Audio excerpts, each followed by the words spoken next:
来关心4月初3花莲大地震，在德鲁古国家公园内底损害甲真严重。即马初步估计讲，修复的经费要超过10亿，所以政府已经打算要分阶段、分区域来修理，嘛会分阶段、分区域来开放。另外，根据内政部的统计，到4月11日，咱全台湾建筑物起气倒去，风打红单的有51件，打黄单的有92件。政府即马会提供税厝和电器的补助，若耐震补强，上悬通补助到450万。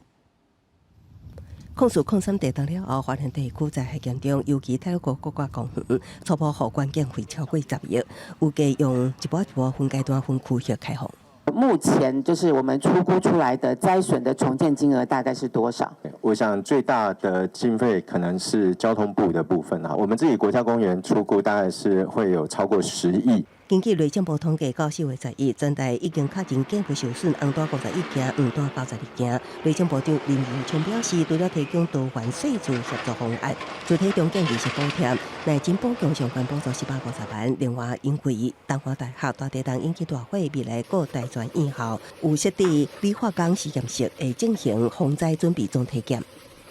仅仅是东华大学，各县市政府有非常多的大专院校，里面都有理化工的实验室。化学的实验室的话，它的一个防灾的相关的准备的工作，包括它的一个器具跟资源，这个必须要做整体的一个检讨。即摆大地震也好，大桥线、苏花路龙下清水桥断去，交通也中断。目前靠边仔的1930年离地旧桥当作临时便道通行，逐工有3个时段管制单线通车。交通部长王国才表示，目前当推动苏花安计划，这个路段也定为改善路段。今年智慧环评专案小组提出真侪意见，有计4月送专案小组转送环评大会121年完工时停无变。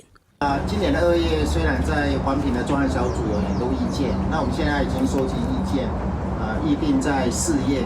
就送进这个专案小组，然后转这个大会。那我们的目标就完全都不变。王国才表示，苏花安计划中的河前甲中德路段，都发生包括去年大清水饭坑南口严重崩起，甲即摆的大清水饭坑口的桥梁崩塌，2摆严重灾害，所以为可行性到综合规划，针对河前甲中德段做调整改变，将2.5公里的底饭坑改做10.2公里的长饭坑，避开通知外口的机会，来推动苏花安和华东民众上安全的道路来作为首要考量。记者综合报道。